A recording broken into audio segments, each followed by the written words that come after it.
Welcome to Whistleblowers in partnership with Wix Trade Pro. Welcome aboard to Whistleblowers, a podcast. As always, as tradition dictates, I'm Gordon Smart and I'll be seeing you through today's podcast with two brilliant assistants. My number two today is Mark Clattenburg. He's been promoted from youth team ranks after a great performance in the Youth Cup. And then we've got, I'm afraid, a bit of a relegation for Ian Ladyman, he's going to be number 3 in this management setup now after I heard he had a ponytail.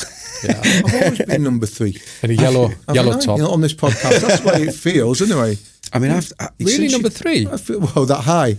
After your quiz performance against Gordon, I think you should be number 3. That really should. 5-0 hammering. You let England down. Can we roll through this one? Ian, you always need a wee. I know, you're I'm 55 years old. You always need a wee. Yes, I do. I always need a wee. To ease Ian's bladder, we're going to get straight into proceedings today. Now, Simon asks, after watching a fair few Premier games recently, I've seen loads of matches where fans are leaving the game insanely early. West Ham fans had a mass exodus by the 60th minute. Forest fans left the City ground empty before the final whistle. So, is the league full of fair weather fans nowadays? That's Simon's question. Surely the sign of true fandom is sticking it out to the end, especially with ticket prices as they are.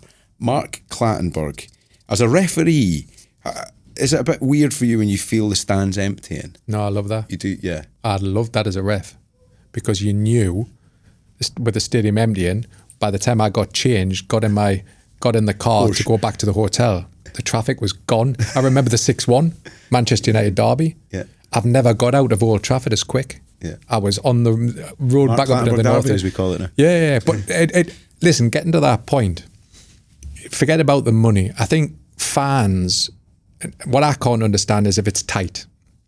If it's 2-1, 1-0, 0-0 in the leaving, I get that argument. But if you're telling me, yeah, we're Nottingham Forest getting beat 3-0 off West Ham, which was a shock, by the way, because nobody expected that result. As a fan, you're going with the excitement that you're going to beat West Ham. Yeah. And at 3-0, what can change in the last 5 minutes? And my argument would be, and I've done it myself as a fan, I want to get out before the traffic. For example, I watched an England game and I wanted to get out so I could get out of Wembley because Wembley's quite difficult. So I get the argument of fans if they want to get away early. But when it's tight, now I had a story with one of my best friends and he was watching Sunderland last year and he went with his son and there was another father and his son. And Sunderland were winning 1-0 and the guy that was sitting next to him and his son were leaving. And my friend said, "Why are you leaving?" He said, "I've got to take my son. We've got to get back to watch Gladiators on TV." They were more. So there's other priorities, and everybody's got different.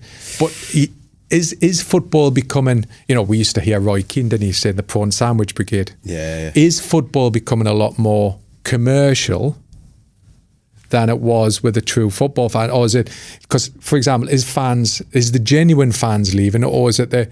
No, it's them. Yeah. I think it's the opposite. It's the genuine fans because the holiday or the tourist fans are there for the experience in inverted commas. So they're staying to the end to get the maximum out of their experience, so they can get the camera phones out as the players walk off the pitch, etc. When you've been at big stadiums that I go to, that it's often the rank and file who are going. I think there's a few things. Interesting what you say. I imagine that when you were reffing, it'd also be a good sign if the stadium was emptying early because it means there's been no controversy in the game and means that you probably had a decent. Because if there's been a controversy, they're all staying behind. But it's not. It still doesn't matter. It's score driven. Yeah, it's score driven. Don't worry. Well, there's a few things at play. Firstly, I think kickoff times play a point here. Massively. All right. So if you're a 4:30 Sunday kickoff, okay, and you've got your kids with you, or just yourself, you're at work the next day. So I think that's at play. We're talking about, but even just that. Going one step half 4 on a Sunday, we can half accept that. What about was it Aston Villa this week? 8 o'clock kickoff so it's 7 or 8 o'clock because I was in Spain. I mean, how incredible now we're actually having evening kickoffs on a Sunday evening. Television is king. Although who would want to switch the TV on to watch Villa and Palace? I don't know. But I'm saying is king. So I think kickoff times play a part here. But having said that, it does baffle me. I remember being at the Merseyside derby, the last ever derby at Goodison last season when Tarkowski scores the goal in the 5th minute of added time. And when you watch it back, as I did many, many times, there's empty seats. People have gone. Missed that. It's 2-1, I think it was 2-1 to Liverpool. It's the last ever time you're going to witness this, guys, From now on, your lives as Everton fans will never be the same. However beautiful and shiny your new stadium is, you could never get this back. However many times you've been there, however many years you've been watching your team, this is it. Yeah. The last time, and your team have got the kitchen sink out, and you're thinking, I think it might go now. Have you ever done it? Yeah. Well, I don't want pay to watch football anymore, do I? So that's I could true. only It's difficult say to it. ask. I remember when Newcastle were 4-0 down against Arsenal, the famous Czech Teodor goal. Yeah. So they're getting beat 4-0. What do the Newcastle fans do? Out the go, because the earliest you can leave security-wise and safety-wise was half-time. So they're piling out the stadium. What do? They go to the pub, they're drinking, watching it on the TV, goes 4-1, 4-2. They're running back up to the ground to try and get in because they think there's a comeback on. Yeah. But they're the ones that have missed it. I know someone who was of the famous Man City Gillingham playoff final back in '99. Mark Halsey. Paul Dickoff, Nicky Weaver, blah, blah, blah. I do know people who were, it was the old Wembley then, who were on the way down the stairs when Dickoff scored, and some were out, and all of a sudden they're desperately came back in, trying to kind of get back in. There's a great image of, I think I mentioned it recently, the Vinnie Kompany, your favourite player, the Vinnie Kompany screamer for City against Leicester. When you see that goal shown from behind Kompany, so you can see the goal, you can see people going up the steps behind the goal. And I must admit, I've done it once. But you're right. If you go into the game, you go into the game, and if it's tight, why go? But is it a culture thing? A different culture, isn't it? Because I was in New York last week and I went to watch a show, and nobody got out their seat till the screen hit the bottom of the floor. Everybody was like staying in the seat. Yeah. Where if that was normally, there would be a half-empty. Although the guy's asked a different question here, hasn't he? The listener, he's actually said. He's talking about fans going kind of almost as protest when your team are getting. No, is it protest? No, I think he's just. He was saying surely the sign of true fandom sticking out to the end. Yeah. Because of the price of a ticket as well. Yeah. I've done it. I did it at Celtic Park, Hibs away, probably 1995, 1996, and it's when they had Di Canio, Van Hooijdonk, Cadete playing up front for Celtic, and we were 5-0 down at half time. Joe McLaughlin was playing centre half for us. He must have been about 403 at that point. We felt it. And I was like, this could conceivably be 10-0. And that cauldron it was newly finished Celtic Park at that point. I've never felt so small and humbled, and it was humiliating. It was absolutely humiliating. So I suppose I would if I put it on my toes, I can only look at it from watching my rugby team. If I went to watch Wigan play St Helens in a derby, and we were 20 points down with 5 minutes to go away, would I get up and go, I might actually, especially in an away game, just to get out of there. I just wanted to get out of Glasgow. I might actually. Yeah, I wanted to get out of Glasgow safely. Yeah. I don't think I would at home. I think at home I'd just wait. Yeah, away, I think, you know what, come on, let's go, let's get out of here. But it's score driven, isn't it? I've seen enough. Yeah. I think would agree. Also, it would wind us up if it's 0-0 or 1-0 and there's something still to fight for. And you don't want to be leaving that away stadium surrounded by gloating homes. You just don't, do you? You want to be out of there. It's horrible. Yeah. Right, if you want to get involved, you can email us whistleblowers@dailymail.com, and you can enter our socials on X @BlowersPod, TikTok @WhistleblowersPodcast, Instagram @WhistleblowersPod. Thank you, Simon, for that question. It was a good one. Right, football from the inside out. Time for that again this week. Mark, you've got a question for Ian. Before we get into it, though, excuse me, we had a listener reach out following last week's instalment. So, morning, guys. Excuse me. Morning, guys. Loved hearing Gordon on his early Hibs memories. It took me right back to mine. I'm a Liverpool fan from Barrow and Furness, home of... Which Liverpool player? Oh, Emlyn Hughes. Very good. March 1976, age 14, a mate and I decided to see Liverpool. I nervously asked my parents if I could go, funding it from my £1.35 a week paper round. Fabulous. They said yes. So off we went. £1.71 return to Lime Street. And there's a message in here as well. £1.71 to Lime Street. And that wouldn't be direct. Followed the Red Scars to Anfield because I didn't know where we were going. That was at 1 o'clock. 75p got us into the Kop. 75p into the Kop. So the team that day, I wonder if you could get it actually. What year are we talking? We're talking 1976 March. Yeah, I would be able to. Clements, Smith, Neil, Thompson, Kennedy, Hughes, Keegan, Case, Highway, Toshak, Callaghan. Emlyn Hughes captained, 2 goals from super sub Davy Fairclough. Being on the Kop when Liverpool scored was absolutely unreal. Home by 9:30pm, no fuss, just a nice day from a mum. And to top it off, the match was on Match of the Day. I swear I saw myself in the crowd as well, which was always the best part of it. Best wishes, Rob Milling. That's a lovely story. Thank you very much. That is a lovely story, and that makes me think of one thing, which was when I was a kid. I don't know if you two were the same. Still a little bit the same now when I go to games. Is that one of the best moments going to football when I was a kid? Is going with my dad. We used to just go anywhere we wanted to go in the Northwest. We'd just wake up, look at the paper, think like, where are we going? Oh, we're going to watch Bolton versus Ipswich today. Mum would drop us off. She'd go shopping. Yeah. Very 1970s, I'm afraid. That's the way it was. And we go to the game. And what I loved was you'd pay money, go through the turnstile, you'd walk up and you'd see the pitch. For me, seeing the pitch, just seeing that wide open expanse of green was like, oh my God. I mean, I was like, oh my God, it's the football. Yeah. Occasionally still get that now. Yeah. Even now, despite all the crap that surrounds the sport that we love, that bit. And then when the teams come out, of course, back then it wasn't surrounded by fireworks and bloody This Is the One and Ian Brown and all the rest of it. It was just the crowd singing and all of that. Has that changed that much? I hope it hasn't. I hope it hasn't for people. See, I used to love a pie and a bovril. Yes. Can't get that now, can you? You can get a bovril now. Can you still get a bovril? Easter Road. Without a church, of course you can get a bovril. Oh, I see. You get a bovril. See it now, the smell. See, I'm normally in the prawn sandwich at Brigade upstairs, the champagne. A big part of that for me is the travel. That because I lived in a little town outside of Edinburgh, so you'd have to get the stagecoach in. You'd get into St Andrews Square bus station, then you'd walk down through town into Leith, get to Easter Road. And I've kept every ticket I've ever had for every football game. Magnificent. And for every gig I've ever been to. And that summer I was talking about when we went to see Celtic, I saw Oasis for £12.50. And I think it was about £9.50 for a ticket to see Hibs. So you could afford it. It'd be like £4 return on the bus. And it was an adventure every time. It was terrifying a lot of the time. Scary travelling as an away fan for Hibs. But and you're right, just seeing the floodlights in the distance, and I love that about going to English football. Like the first time we went to St James's Park, and you're like, you can hear the noise. It's quite an intimidating thing as a young guy. You could be. I don't know what it's like at Easter Road, but St James's, you could be you could be in the centre, and you know the score. You know the score. Yeah. Because you can tell by the reaction. Beautiful for that. Magic, isn't it? You know the score without even being in the stadium. Yeah. The fact you can just walk. I'm starting to kind of get that tingle back. Well, no, I'm thinking the big of all market. those pubs near the ground. I don't think about pints. But honestly, it's that Newcastle is just so brilliant for that. Yeah, and I know there are other grounds as well, but that they call it the Cathedral on the Hill, and they call it that for a reason because that's what it is. It draws people in physically, emotionally, spiritually. It's just fabulous. I'm not a Newcastle fan, as we know. My team, who we don't talk about, I used to go and watch in the 80s. It was £3 to get on. Mine was three. My first ticket. Newcastle. Yeah. I swapped. I was in the scoreboard.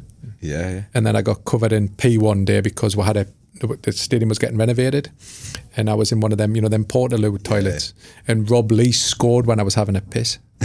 And I ended up covered in fucking shit and piss because it turned it. When the surge, and the whole crowd went up and the cabin turned over. What do you mean? And I was covered in fucking piss. What, the Portaloo got turned over by the crowd? Yeah, because it was at the back of the crowd and the scope, everybody just pushed. You were inside it. I was. I was having a piss. Rob Lee scored. Rob Lee scored, yeah. So I moved. That was it in the scoreboard. I refused to go back in the scoreboard. I wouldn't go in the corner because we used to banter between the two. Any Newcastle fan would know the corner and the scoreboard. Yeah. And I ended up in the Leazers where the away fan next to the away fans. Yeah. That's where I moved after getting covered in piss and shit. I was on a plane once with Manchester United. Back in the days when journalists used to be allowed to fly with the team. No, it doesn't happen anymore, but it used to. And on a plane with Man United to a European trip, and this was on the way, and there was a turbulence, a really bad spell of turbulence. One of those ones where you're thinking, whoa, this is kind of out of the ordinary. Seatbelts on, everybody sit down, blah, blah, blah. Lasted about 5 minutes, planes going up and down, up and down. Then it finishes and everything. And literally about 30 seconds after it finishes, the fucking toilet door opens at the front of the plane. Fergie comes out with his newspaper. Oh no! Hair wallet. It's obviously been thrown around this. And obviously the players, because it wasn't that big a plane, right? So we could see the players were creasing, as you can imagine, absolutely creasing. And maybe that was the inspiration for the Mr. Loophole defence. Yeah. Well, yes, indeed. Very, very good point. Do you want to explain that or not? He famously got off a driving charge by arguing with his lawyer, Mr. Loophole, that he had a bad case of diarrhea. And he did the loo. And he needed a loo, and that's how he was allowed to speed. And he got off with it. Yeah. He got off with it. Was that the same as Robbie Savage with Graham Pollard them years ago, wasn't it? Yeah. Going into his toilet and was he wiping his back? Remember that? Was it that a story? And no. was it Robbie Charlie, Savage? now you mentioned it. No, it was Graham Pollard. I think Robbie Savage got He charged. did. Graham Poll reported him. For using his toilet. Used his toilet while Graham Poll was warming up. Yeah. I once did a gig with Robbie Savage, and it was at St George's Park. So Nick Grimshaw was doing the Radio 1 breakfast show, and Ollie Mars put a team together, and they played each other, and it was live on the radio. And Robbie Savage was playing for one team, and he was late. So they were live on the radio, and he just walked on in his kit late, and they put the microphone up to Robbie Savage, and he said, "Where have you been?" And he said, "You know what the sat-nav's like in a Bentley." And I just remember everyone going, "Oh." I mean, look, I like Robbie. I don't know you have dealt with Robbie. I love refereeing I him. like He was him a big challenge, but I loved it. Yeah. and he's a lot brighter than he allows people to think. But wasn't it Roy Keane? Roy Keane who said that he thought about signing him for Sunderland until he called him and his phone was off, and apparently his voicemail was just like, "What's up?" And Keane was like, that's not for me. I'm sorry. Yeah. Mark, it falls to you this week then to ask a question of me or Ian. Going on about Sir Alex Ferguson's story about the plane. Still need a wee, by the way. You were on record saying that Fergie once banned you from a press conference, United press conference. But I want to know some other occasion where there was your robust journalism style has landed you in hot water. What's the most memorable exchange you've had as a professional based on something you've written? I was banned 3 times, I think, by Fergie. Once for a very long time. We won't go back into those because we've told those stories before. So look, I think bottom line here is, and Gordon knows this as well as I do, that I always say to sports writers or young sports writers, when people are students or whatever, say, what piece of advice would you give? And I always say, the first thing I always say is, never write, or these days, never write or say anything about anybody that you wouldn't say to their face. Because chances are that at some point you might have to, because you might bump into them and they've seen it or they've heard it or they've read it. So I always try to stick to that, and by and large, I think I pretty much have, which I always thought gave me a pretty good starting point for when those confrontations come, because they are going to come. Football's an incredibly emotional sport. People take things desperately personally, even when they're not meant to be, and players can be very, very thin-skinned even in the modern day. So if we go back to my days covering Nottingham Forest for the local paper, the Nottingham Post, I remember Ian Wone, who people will remember, a very talented midfield player for Forest, went on to be a member of Sean Dyche's backroom staff at Burnley and at Everton. Wone was a bit temperamental, Scouser, once threatened to run me down in his car in the City Ground car park because I'd named him as an underperforming player in a reserve team game. The reserve team, I was just meeting the reserve team coach at Forest for a little column that I used to do for the Saturday Pink on the reserves. It was usually just like, we lost 3-0 against Grimsby, but this player played well and this one's come back from injury. But on this occasion, the reserve team coach absolutely went off on one, said I had 5 first team players playing for me at the weekend. None of them put a shift in. It's an absolute disgrace. And they can't expect to play for me and perform like that. I said, it was a guy called Steve Beaglehole. I said, who are they, Steve? Yeah. He said, I can't tell you that. So, of course, I went away and worked it out. It wasn't that difficult. I just looked at the team. It wasn't that difficult. So we put a photograph of all of them on the back page of the Nottingham Post and guilty or something, some such thing. And most of them, 4 of them wore it. Woney didn't wear it. So Woney pulled me in the car park, threatened to run me over. Didn't, thankfully. Colin Cooper, centre-half at Forest, once challenged me to a race across the car park at the City Ground because I'd written in a match report that him and Steve Chattle weren't as quick as they once were. Yeah. So he came back from training, spotted me, says, "Come on, me and you'll have a race now." So it's not really the point I was making. I like that. I wasn't really suggesting that you were slower than me. I was just suggesting that you weren't as quick as you once were. Yeah. But I think, you know what? The one that I regret and has stayed with me actually to this day, it's not so much a confrontation, but something that's left me with a bit of sadness actually, is when I was covering Manchester City for the Mail back in the days of the Roberto Mancini time. I think I'm okay to say this now. It's so long ago. I was very, very close to David Platt. And David was Roberto's assistant at City. They'd played together at Sampdoria. And essentially, you know, Platt, he was a good coach who had been a manager himself, had done the England under-21s. But Roberto had him there at City as much to man-mark him and look after him as anything else. Roberto was, as we all know, you know, incredibly urbane, charismatic, charming guy, but he had a dark side, Mancini. You know, he was Machiavellian character. It could be quite malevolent at times, political. There's always stuff going on behind the scenes at City. And obviously he led them to the first title in 2012, the Aguero moment. But during that, I knew David from previous times when he'd been briefly manager with Forest and done the England under-21s when I covered them. So we had a relationship. He went to the same David Lloyd as me. I used to bump into him. He played golf.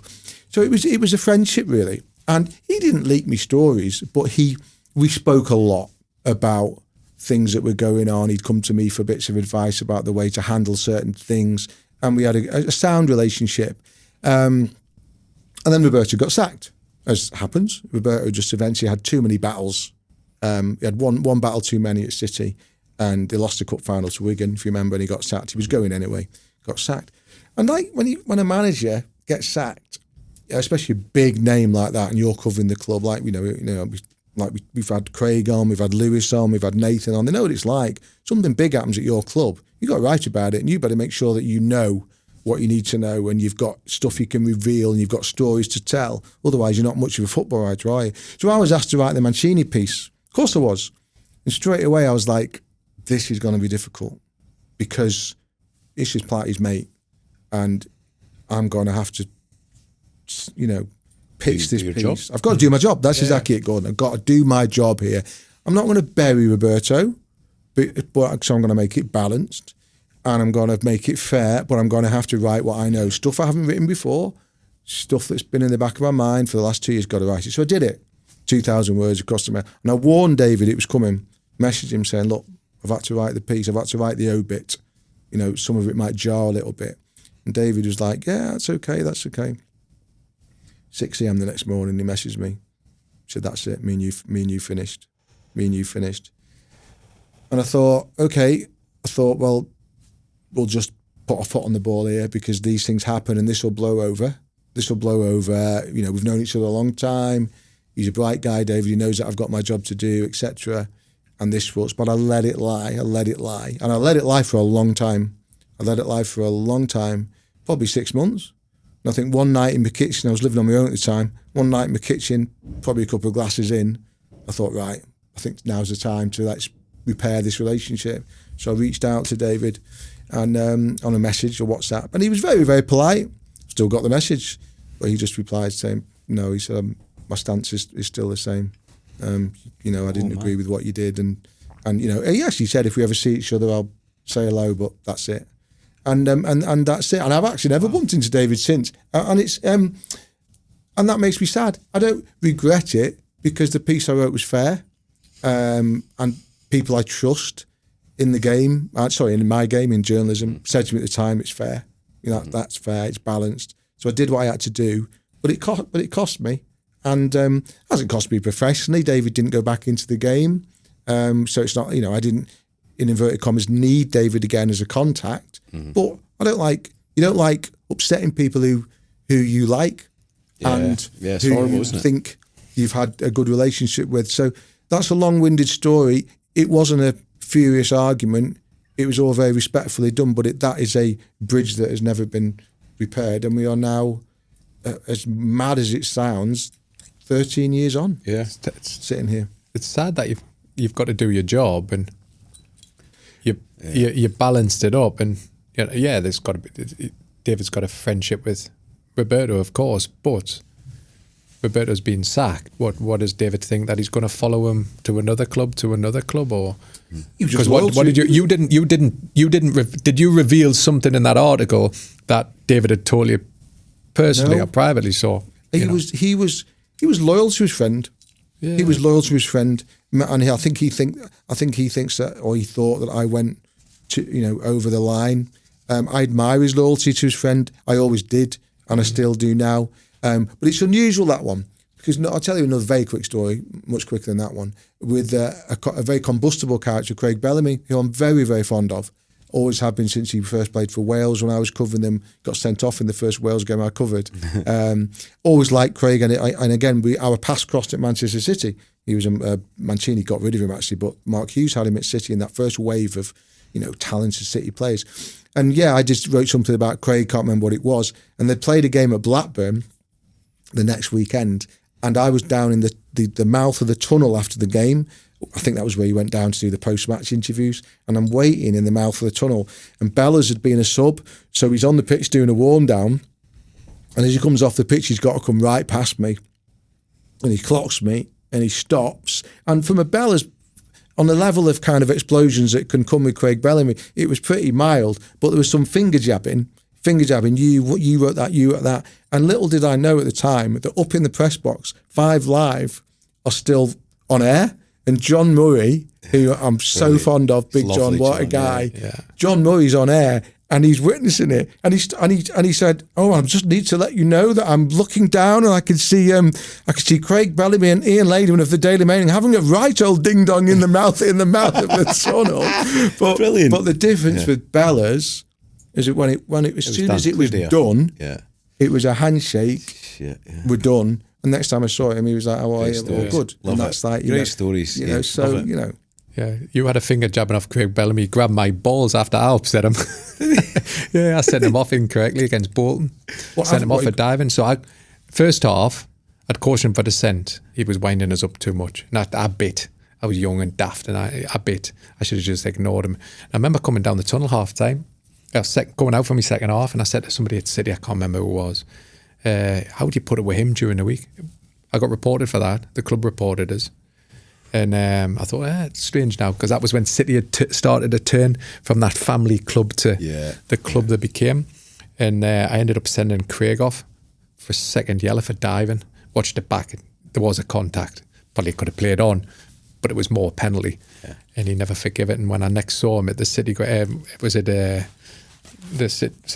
Man City Stadium. And he was talking to somebody, I can't remember who it was, and as I walked past, he just looked at us, put his arm up and squeezed me balls. And that was it, forgotten. You know what I mean? You're right about him. He wasn't a guy who held grudges, and he just moved on from it. Pleased that he's doing well. Oh, he's brilliant. For Wales. He is doing well. Because I really think there's potential there. I saw him at he was funny actually, and he won't mind me telling this story. We saw him at the World Cup group draw in Switzerland last December. Was it Switzerland? I think it was. Switzerland last December. So we all went. It was Thomas Tuchel's first, when they're drawn against Andorra and Serbia. And Bellas was there. He was Wales manager. And I saw him on the way in, and we had a hello, how are you, and had a chat. And then then they made the draw, and on the way out, we bumped into him again. There was me, John Cross from the Mirror. I think Henry might have been there, Henry Winter, a couple of others. And we're leaving to get our taxi, and Craig's leaving with the Welsh FA contingent, and he stops and he says, "Blimey," he says, "you don't realise how big English football is until you see the fuss that's been made of Thomas Tuchel from the media here." And I said, "Yeah, but that's because he's new, Craig. He's just started the job." He said, "No, it puts it in perspective." He said, "I've done about 1 interview while I've been here." He said, "Tuchel seems to have done about 50. We said, "Yeah, fair enough." And he's literally got 1 foot into this into his people carrier, and he turns to his spy. He says, "Blimey, you lot, I will say one thing." He says, "You are finally going to win a World Cup, and when you do it, it will be with a foreign manager, and that's going to stick in your throat." Got in his car and drove off.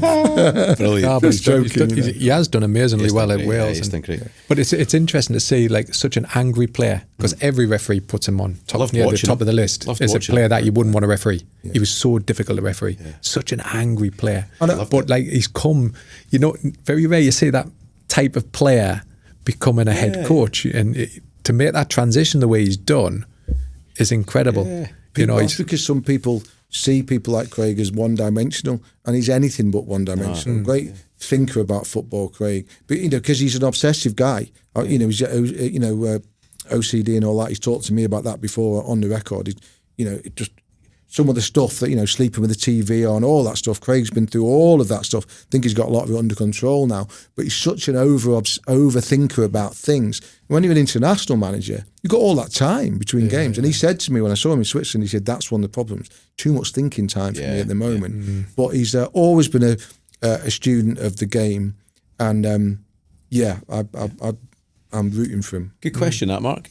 Yeah. Good question. I'm now running through all of the people that between me and Ian as I pissed them off, and I'm not, quite rightly pissed We'll save off. that for another week. I know. I hope I haven't sounded like I'm digging out David Platt because I'm not, because he was within his rights to feel pissed off if that's what he felt. The only thing that surprised me was that we didn't repair it. You can't patch up. It's very Italian. That's what surprised me. Was it that goal? Was it against Belgium when he come over his shoulder and hit that volley? Was one of the most memorable. This goals that England score. That's one of the as one of the memorable. And I look back at that recently. Sometimes writing, he hadn't even made an England start before he scored that goal. Wow. He was a sub. I hope I'm right. He was a sub for that game. I don't think he'd even made an England start. Wow. I mean, and what a strike. It launched him, didn't it? Launched him. What a moment. Right, we'll be back on Thursday for the next instalment of Whistleblowers. Until then, please give us a follow on all of our socials. And Mark, I think this week you have brought it, so I'm just going to unplug my headphone here. Please blow the full-time whistle. I have brought it back for one night only.